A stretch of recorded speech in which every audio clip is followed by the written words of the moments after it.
Hello and welcome to Weekend Investing Daily Bytes. We are shooting episode 173 on 2nd of February.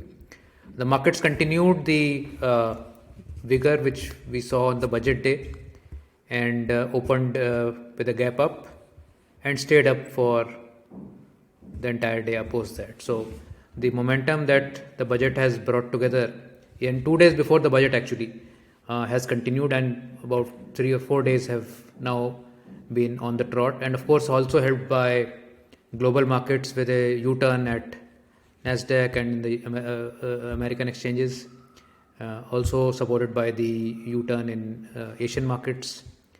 So it seems like the party is on for now. PSU banks led the rally as in the last few days also, and were up 3.4%. Private banking also joined it.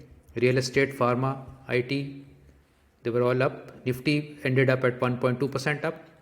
So in the last 1 week, there's been a tremendous recovery, and PSU banks have clocked 10.8% in just 1 week and 21% within a month. So it's been a huge run for the PSU bank sector.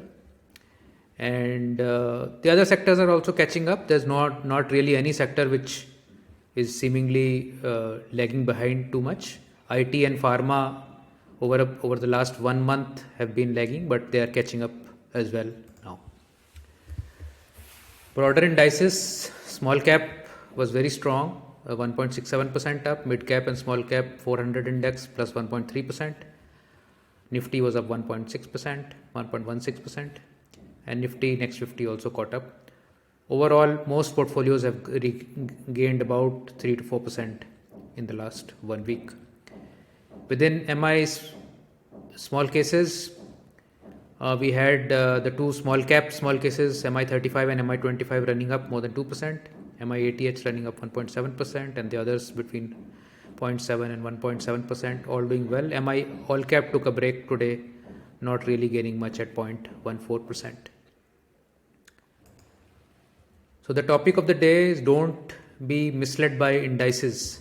What we mean is that sometimes the indices can, become stagnant, but the churn inside those indices is the real sort of, action that is happening there. So there's a segment which is moving up, there's a segment which is moving down, there's a segment which is remaining stagnant. And if your strategy can pick the right stocks at the right time, exit the right stocks at the right time, you can do much better than the indices because of this reason. Now you must understand that the index itself is a self-regulated animal. So what I mean by that is that over time, twice a year, the index composition is changed, the laggards are removed, and new winners are brought in.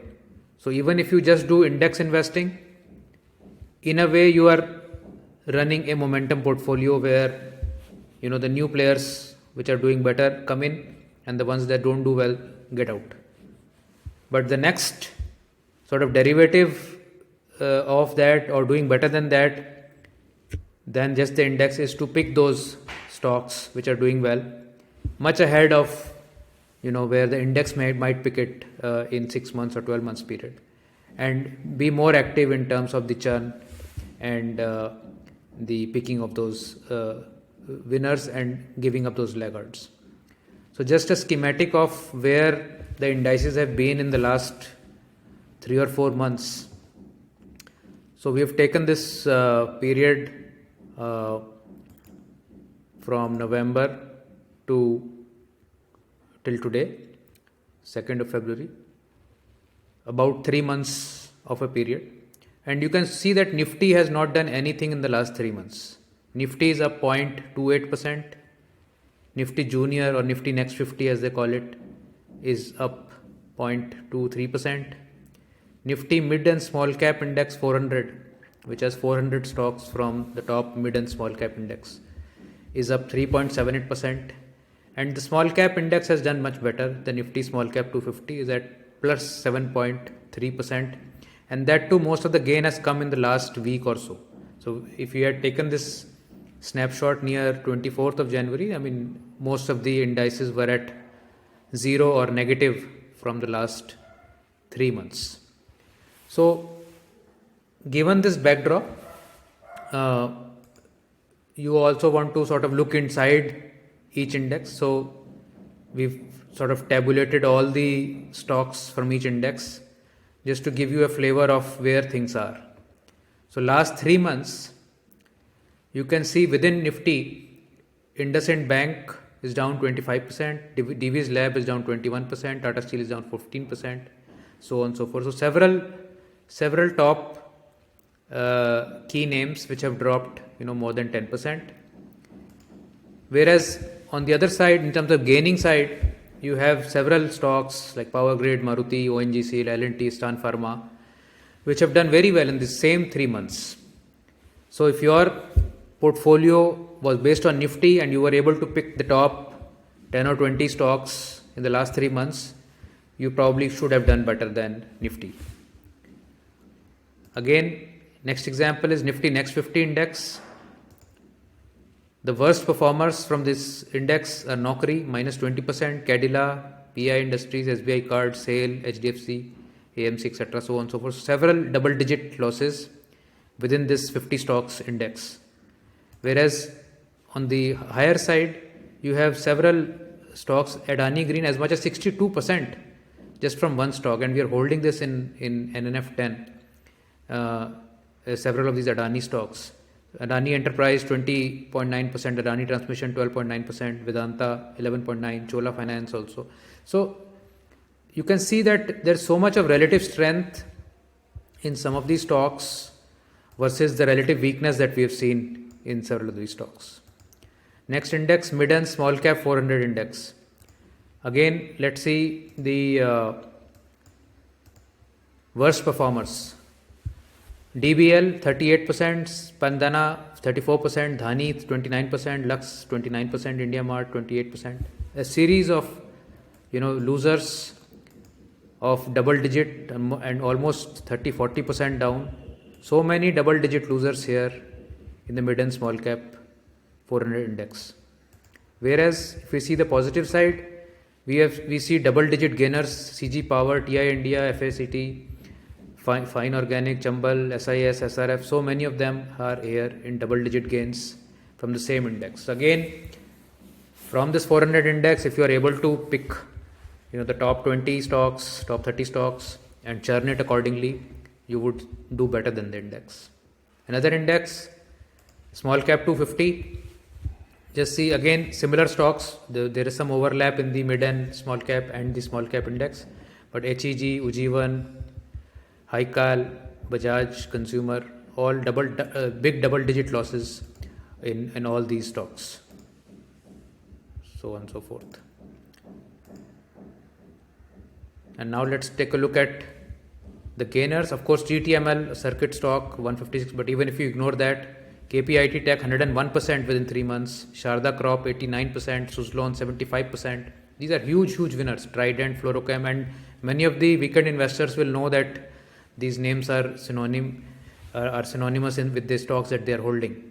So Poonawalla 63%, Tanla another 50%, KPR Mills another 48%, BSC 47%. Huge gains within a span of just 3 months.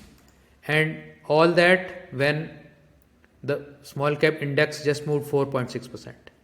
So again, a huge selection criteria that can give you that additional relative strength over the benchmark. So just for an example, MI20 small case, it has returned plus 12% in the last 3 months versus 1.5% on the mid and small cap index. So while it was outperforming since 2020, but just in the last 3 months, you can see that the mid and small cap index almost went flat here, whereas this kept on rising here. So it has totally outperformed the mid and small cap index. Another example is the MI35 small case, which is a small case based on just small cap 250 index. You can see here again that the 250 index, the blue line, slowed down in the last 3 months, going up 4.6%, whereas MI35 is up plus 14% in the same time period. Again, due to the consistent following of the stronger stocks within the 250 stocks benchmark. Another one, Mi EverGreen, which is a CNX 200 based portfolio. The benchmark is down minus 1.7% in the last 3 months, and Mi EverGreen is also down, but much lesser at minus 0.6%. So just to give you an example that several of the strategies will continue to have a relative outperformance versus the benchmark, even when the benchmark may be misleading in terms of that the indices are not going up. Your strategies may continue to go up. Of course, there are other strategies which have not performed so well also. So that is always the case of outperformance and underperformance from time to time. But my idea was to showcase to you that there are possibilities of outperforming by choosing relative strength in terms of these stocks. So thank you so much for watching. I hope these are good learning lessons for creating your own strategies or for following weekend investing strategies. I'll see you in another video. Bye.